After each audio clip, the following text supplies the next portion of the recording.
कहानी की शुरुआत होती है सैम नाम के एक वेटर से जिसका दिमाग आम लोगों से थोड़ा कमजोर था। एक आम आदमी को जो बात समझने में शायद एक तो मिनट ही लगेगा, वो समझने में बेचारे सैम को घंटों लग जाते। लेकिन फिर भी वो अपना काम पूरी मेहनत और लगन से करता, यहाँ तक कि उसे सभी ग्राहकों की मनपसंद कॉफी भी याद थी।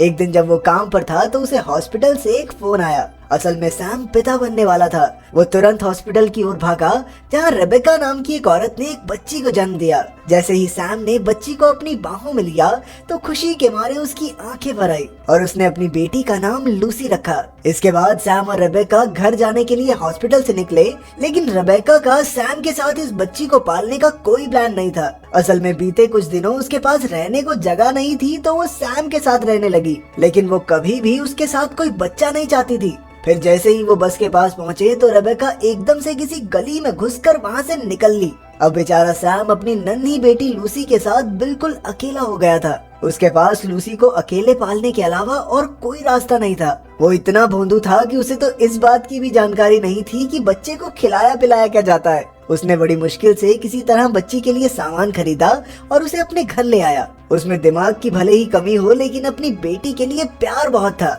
लूसी की देखभाल में सैम अपना सुख चैन सब कुछ भूल गया था। फिर एक रात जब लूसी लगातार रो रही थी तो उसकी पड़ोसन एनी ने वहां आकर सैम की मदद की। एनी ने उसे बताया कि उसे लूसी को हर 2 घंटे बाद कुछ खिलाना होगा। फिर कुछ दिन बाद सैम के कुछ दोस्त उससे मिलने उसके घर आए। उन सब का दिमाग भी सैम की ही तरह थोड़ा कमजोर था, लेकिन फिर भी उन सब ने लूसी को संभालने में सैम की पूरी मदद की ताकि सैम को भी तो थोड़ा आराम मिल सके। इसी तरह दिन बीतते रहे और लूसी धीरे धीरे बड़ी होने लगी, लेकिन लूसी की वजह से सैम को काम में काफी दिक्कत होती थी। इसलिए उसने एनी से लूसी का ध्यान रखने को कहा। पहले तो एनी हिचकिचा रही थी, लेकिन लूसी की प्यारी आंखें देखकर वो भी सैम को मना नहीं कर पाई।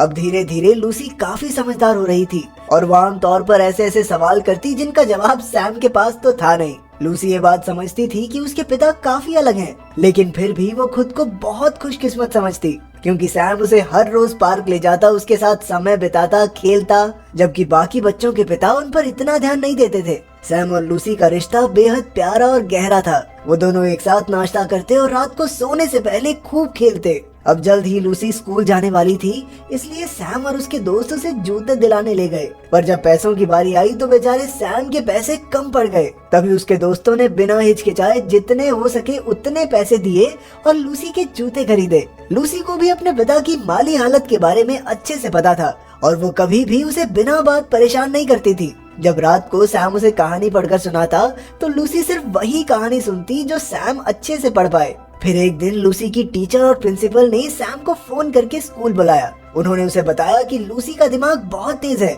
लेकिन वो अब ढंग से पढ़ नहीं पा रही, क्योंकि वो दिमागी तौर पर अपने पिता से आगे नहीं निकलना चाहती। और तो और लूसी के दोस्त भी सैम का बहुत मजाक उड़ाते, जिससे लूसी बहुत दुखी हो जाती थी। ये सब सुनकर बेचारे सैम का तो दिल ही टूट गया। उसने घर आकर लूसी को समझाया कि अगर वो पढ़ाई में अपने पिता से आगे निकल जाएगी तो उसे बेहद खुशी होगी। आखिरकार लूसी भी मान गई और फिर से मन लगाकर पढ़ने लगी। फिर कुछ दिन बाद लूसी का जन्मदिन आया और सैम ने उसके लिए एक सरप्राइज पार्टी भी रखी। लेकिन तभी मार्गरेट नाम की एक औरत आई जो बच्चों की संस्था में काम करती थी। उसने सैम को बताया कि वो लोग लूसी को अपने साथ ले जा रहे हैं, क्योंकि अपने कमजोर दिमाग की वजह से सैम उसे एक अच्छी परवरिश नहीं दे सकता। वहीं पार्टी में लूसी के एक दोस्त की सैम से झड़प हो गई। उसने दिल मिलाकर ये तक कह दिया कि क्या चौड़ा हो रहा तू, तेरी बेटी तक स्कूल में ये बोलती फिरती है कि ये मेरा असली बाप नहीं है। अपना सच सामने आता देखकर लूसी डर गई और तुरंत वहाँ से भाग निकली, लेकिन मार्गरेट ने किसी तरह उसे पकड़ लिया। आखिरकार ये मामला फैमिली कोर्ट में पहुंचा और जज ने फैसला सुनाते हुए कहा कि अब से लूसी एनजीओ के पास ही रहेगी और सैम हफ्ते में 2 बार उससे मिलने आ सकता है। ये सुनकर सैम और उसके दोस्तों का दिल टूट गया। आखिरकार उन्होंने शहर की सबसे मशहूर वकील रीटा के पास जाने का फैसला किया। जब सैम उसके पास पहुंचा तो उसने अपनी दुख भरी कहानी सुनाई, लेकिन रीटा को उसमें कोई दिलचस्पी नहीं थी। आखिरकार रीटा ने उसे किसी और दिन आने को कहा और अपनी जान छुड़ाई। इसके बाद सैम ने अपने बॉस से प्रमोशन की मांग की ताकि वो थोड़े ज्यादा पैसे कमाकर वकील की फीस दे सके। फिर कुछ दिन बाद वो दोबारा रीटा के पास पहुंच गया। जब रीटा के साथ काम करने वालों ने उससे सैम के बारे में पूछा तो रीटा ने अपना नाम बनाने के लिए कह दिया कि वो सैम का केस मुफ्त में लड़ रही है। लेकिन सब जानते थे कि रीटा असल में कितनी कठोर है। उसकी कलीग्स को तो ये बात हजम ही नहीं हुई। उधर इस सब के चलते सैम को लूसी से मिलने के लिए काफी देर हो गई थी। मार्गरेट ने लूसी को वापस चलने को भी कहा, लेकिन लूसी को पूरा भरोसा था कि उसके पिता जरूर आएंगे। लूसी ने तुरंत उसे गले लगा लिया और स्कूल में बोली अपनी बात के लिए माफी भी मांगी। उसने भावुक होकर कहा कि उसे सैम के अलावा और कोई पिता नहीं चाहिए। फिर सैम ने उसे जल्द ही घर वापस ले जाने का वादा किया और घर लौट आया। इसके बाद वो कोर्ट का लेटर लेकर सीधा रीटा के ऑफिस पहुंचा। उसके मुताबिक सैम को एक साइकियाट्रिस्ट से अपनी जांच करानी थी, जिससे ये साफ हो सके कि वो लूसी को पालने लायक है या नहीं। वो तुरंत डॉक्टर के पास गया, लेकिन उसके लगातार सवाल पूछने से सैम थोड़ा परेशान हो गया। उसने अनजाने में ये कबूल कर लिया कि उससे लूसी को पालने में कुछ गलतियां तो हुई हैं।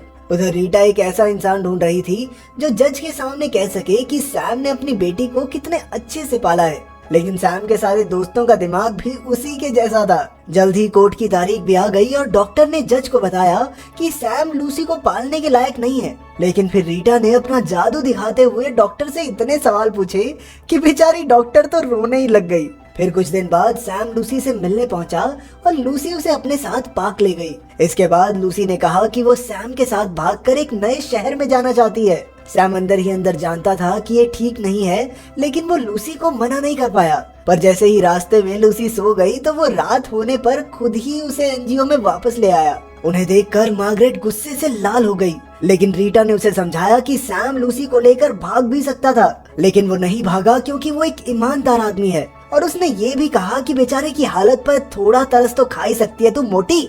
फिर अगले दिन कोर्ट में लूसी की गवाही थी। वो अपने पिता से हरगिज दूर नहीं होना चाहती थी, इसलिए उसने कोर्ट में झूठ बोल दिया। लेकिन उसे झूठ बोलते देखकर सैम को बेहद दुख हुआ। फिर जब वो घर लौटा तो एनी भी उसकी ऐसी हालत नहीं देख पाई और वो अगले दिन कोर्ट में उसके लिए बयान देने पहुंची। उसने जज को बताया कि कैसे सैम ने जी जान से लूसी को पाला है। उसका दिमाग भले ही थोड़ा कमजोर हो, लेकिन वो अपनी बेटी से बेशुमार प्यार करता है। लेकिन फिर एनजीओ का वकील एनी से उसके पिता के बारे में पूछताछ करने लगा, जिससे एनी फूट फूट कर रोने लगी। आखिरकार वो सब घर वापस लौट आए और रीटा ने सैम को अगली सुनवाई के लिए तैयार करना शुरू किया, लेकिन सैम ने झूठ बोलने से साफ इनकार कर दिया। क्या रीटा ने उसे गवाही की पूरी रात तैयारी करवाई, जिससे उन दोनों की दोस्ती भी हो गई। फिर रीटा ने उसे कोर्ट में पहनने के लिए अपने पति का सूट दिया। अगली सुबह जब सैम काम पर पहुंचा तो उसके बॉस ने उसे प्रमोशन दे दी और वो कॉफी बनाने का काम करने लगा। बेचारे सैम ने पूरे दिलो जान से काम किया, लेकिन वो फिर भी इतने सारे ऑर्डर से हड़बड़ा गया और सारी कॉफी अपने सूट पर गिरा ली। इसी वजह से वो कोर्ट में भी लेट पहुंचा। अब एनजीओ वाले उसकी गलतियों को कोर्ट के सामने पेश करके उसे हराना चाहते थे, लेकिन सैम ने सभी सवालों के वैसे ही जवाब दिए जैसे उन्होंने तैयार किए थे। इसके बाद सैम ने सबको अपने बचपन की कहानी सुनाई, जिससे वो बहुत भावुक हो गया। दुखी होकर उसने खुद ही कबूल कर लिया कि वो चाहते हुए भी लूसी को वो सब नहीं दे सकता जिसकी वो हकदार है। आखिरकार जज ने सैम के खिलाफ फैसला सुनाया। फैसले के बाद सैम और लूसी एक दूसरे को छोड़ने को राजी ही नहीं थे। वो दोनों एक दूसरे की ताकत थे और एक दूसरे के बगैर रहना उनके लिए नामुमकिन सा था। खैर, इसके बाद एनजीओ वालों ने एक ऐसे माँ बाप ढूंढकर जो बच्चा अडॉप्ट करना चाहते थे, लूसी को उनके घर भेज दिया। उधर बेचारा सैम पूरी तरह से टूट चुका था। उसने खुद को घर में ही कैद कर लिया और अब वो लूसी से मिलने भी नहीं जाता था, क्योंकि वो जानता था कि उसे एक दूसरे माँ बाप के साथ देखना उसके लिए आसान नहीं होगा। फिर जब रीटा उससे मिलने आई तो उसकी हालत देखकर वो खुद को रोक नहीं पाई। उसने सैम को लूसी से मिलाने की ठान ली थी, लेकिन सैम ने कहा कि इसका कोई फायदा नहीं, क्योंकि वो कभी एक अच्छा पिता नहीं बन सकता। उसने रीटा से कहा कि तुम नहीं समझ पाओगी, तुम जाओ वापस अपनी परफेक्ट जिंदगी में। तब रीटा ने उसे अपनी जिंदगी की असलियत बताते हुए कहा कि उसके पास पैसा तो बहुत है, लेकिन उसका पति किसी दूसरी औरत के साथ उसे धोखा दे रहा है और वो इतना बिजी रहती है कि आज तक अपने बेटे के साथ एक जेन्युइन कनेक्शन नहीं बना पाई। उसे ऐसा लगता है कि मानो उसकी जिंदगी में सब कुछ बिखर गया हो। ये सब कहकर रीटा बुरी तरह रोने लगी। उसे देखकर सैम में भी थोड़ी हिम्मत आ गई और फिर दोनों ने एक दूसरे को गले लगा लिया। इसके बाद सैम ने पैसे कमाने के लिए एक और नौकरी शुरू की और फिर वो लूसी से मिलने गया। वहाँ पर सूजन नाम की एक औरत ने उसे बताया कि लूसी बेहद गुस्से में है क्योंकि वो उससे मिलने नहीं आता। इस पर सैम ने उसे समझाया कि दिन में एक भी ऐसा पल नहीं बीतता जब वो अपनी बेटी को याद ना करता हो। वो दोनों इतने समय बाद एक दूसरे से मिलकर बहुत खुश हुए। फिर कुछ दिन बाद जब सैम की जांच हुई तो रीटा ने डॉक्टर को बताया कि सैम अपनी बेटी के लिए खुद में बदलाव लाने की बहुत कोशिश कर रहा है। लेकिन तभी मार्गरेट ने बताया कि जिस परिवार के साथ लूसी रह रही है वो उसे गोद लेने की बात कर रहे हैं। ये सुनते ही सैम का दिल टूट गया, क्योंकि इतनी कोशिशों के बाद भी वो लूसी को घर नहीं ले जा पाएगा। अंत में रीटा ने उसे सलाह दी कि उसे लूसी के नए माँ बाप के साथ मिलकर उसकी देखभाल करनी चाहिए। इस तरह लूसी की सभी जरूरतों का ख्याल रखा जा सकता है। इसके बाद सैम ने लूसी के नए घर के पास ही घर ले लिया और अक्सर उससे मिलने लगा।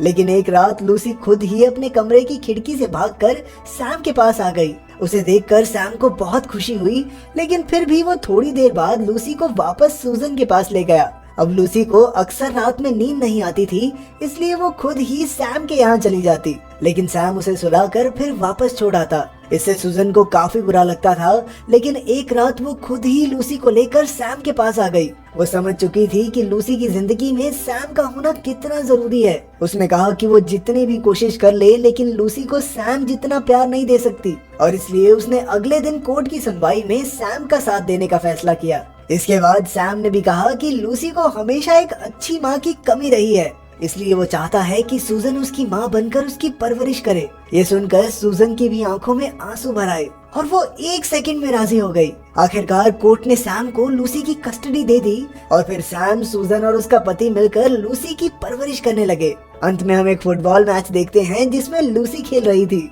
उसका हौसला बढ़ाने के लिए सैम, सूजन, उसका पति, सैम के दोस्त और रीटा तक वहाँ मौजूद थी। फिर जैसे ही लूसी ने गोल किया तो सभी खुशी से झूम उठे। अगर वीडियो पसंद आई तो लाइक कर देना, चैनल को सब्सक्राइब कर देना। मिलते हैं अगली वीडियो में।